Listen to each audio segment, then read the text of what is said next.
Cyber Research Systems Model TX, formálně Enhanced Logic Weapons Systems Cybernetic Warrior Infiltration Unit, někdy označený jako TX, Terminatrix, je vysoce pokročilý model Terminátora vyrobený Skynetem v časové linii Rise of the Machines.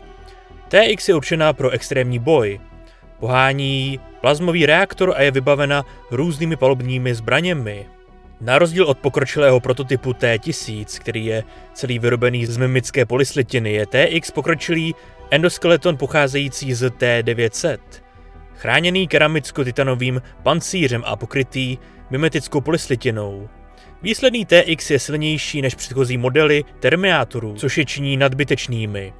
TX je také vyvinut jako protiterminátorská jednotka a je schopen ovládat jiné stroje pomocí nanotechnologického transjektoru.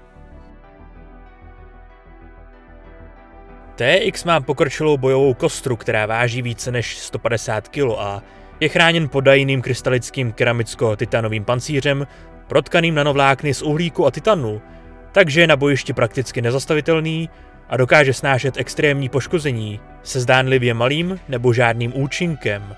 Stejně jako T-950 je i model TX schopen pohybovat klouby způsobem, který by byl pro člověka nebo starší modely Terminátorů na bázi endoskeletu nemožný.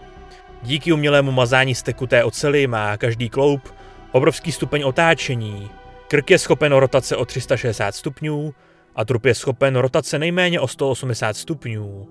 Vylepšené klouby také nevykazují téměř žádné opotřebení nebo degradaci při pohybu vysokou rychlostí, což modelu TX umožnilo po krátkou dobu běžet rychlostí přesahující 80 km v hodině, než se u jeho pohonných jednotek začal projevovat mírný pokles.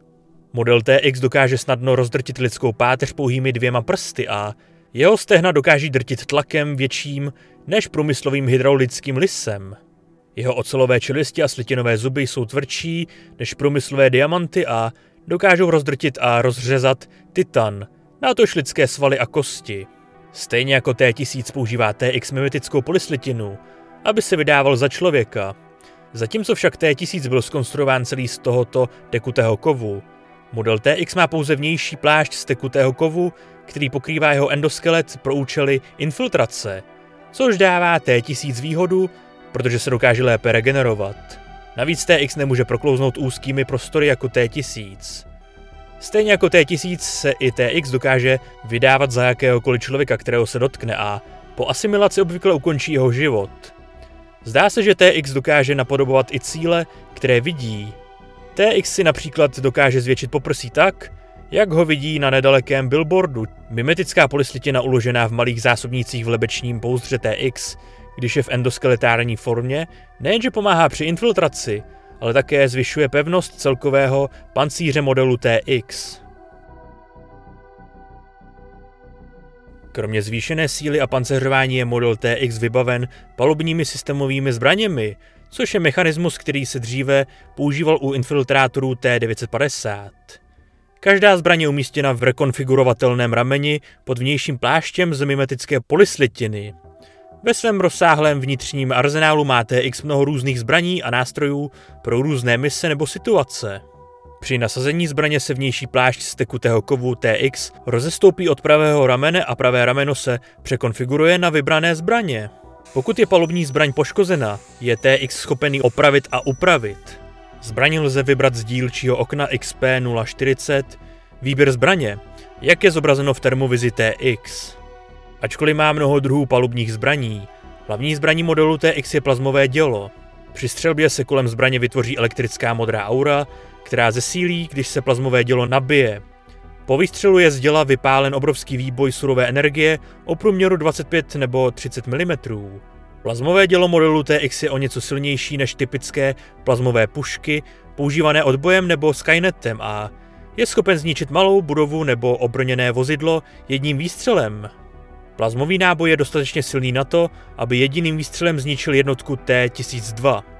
Po každém výstřelu se musí energetické články zbraně dobít. Malý plazmový reaktor v hrudní dutině TX se doplňuje jen několik sekund. IAD Chemtech je plamenomet TX. Nanotechnologický transjektor umožňuje TX ovládat jiné stroje.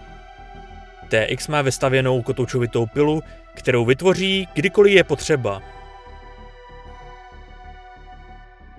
Model TX je vybaven pokročilými senzory, které pomáhají při identifikaci a ukončení činnosti člověka. Patří mezi ně infračervené systémy pro snímání tepelných stop, systémy pro rozpoznávání obličeje a systémy pro snímání sítnice.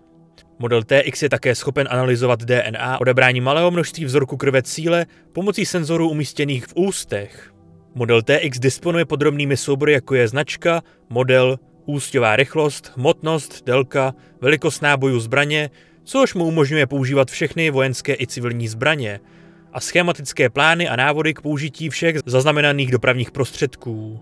Model TX může přistupovat k databázovým počítačům bezdrátově prostřednictvím telefonních linek tak, že pomocí jednotky pro zpracování hlasu vydá sérii 11 zvukových signálů, čímž vytvoří zvukové spojení. Vnitřní komunikační obvody modelu TX rovněž umožňují vysílat rádiové signály na libovolné frekvenci a palubní navigační systém se automaticky spojuje se systémy Skynetu v dané oblasti a vytváří kompletní mapový systém, který lze zobrazit na hlavním displeji modelu TX. Z bezpečnostních důvodů disponuje TX vnitřními diagnostickými obvody a schopností přesunout citlivé řídící obvody do chráněných oblastí, pokud dojde k masivnímu přepětí. Zdá se, že TX má také omezený rozsah emocí, které projevuje, i když je sám, na rozdíl od projevu emocí, kterými se snaží zalíbit lidem. To je patrné během honičky s jeřábem, kdy projevuje frustraci a také překvapený dvojí pohled, když si uvědomuje, že ho T-850 stále sleduje. Zdá se také, že cítí uspokojení, když se usmívá poté, co zdánlivě T-850 ztratil, a zdá se, že projevuje strach těsně předtím, než ho T-850 konečně zlikviduje jedním ze svých vodíkových palivových článků. Také když na začátku filmu identifikuje krev, která patří primárnímu cíli, Johnu Connorovi, zdá se, že TX reaguje s výrazem podobným vzrušenému zalapání po dechu. TX je také jediným strojem, který při rozčílení nebo frustraci vydává divné vrčení. Jelikož je TX vyroben z kovu jako ostatní Terminátoři, může být dočasně vyřazen z provozu extrémně intenzivním magnetickým polem, ale je méně náchylný k nadměrnému přepětí. Stejně jako T-800 a další jednotky na bázi pevného endoskeletu, je možné TX uvěznit pod dostatečně těžkou hmotou. Stejné slabiny, kterými trpěl T-1000, se kvůli mimetické polystytinové struktuře týkají i TX, protože intenzivní teplo může způsobit jeho závady. Dokud však není zasažen jeho vnitřní endoskelet, TX se vlivem nárazu střel nestane nepohyblivým a může pokračovat v lovu na cíl. TX lze na krátkou dobu znehybnit extrémně silným magnetickým polem, jaké vytváří například urychlovač částic. Dosud nebylo pozorováno, že by se TX vydával za někoho s vyšší výškou nebo hmotností, než je jeho vlastní, jako je tomu u T-1000, což je pravděpodobně způsobeno jeho hardwarovými omezeními nebo endoskeletem. Vzhledem k tomu, že se v podstatě jednalo o hybrid endoskeletu T-900 a mimetické polyslitiny použité u T-1000, byl TX schopen vydržet extrémní poškození, které žádná jiná jednotka nepřežila.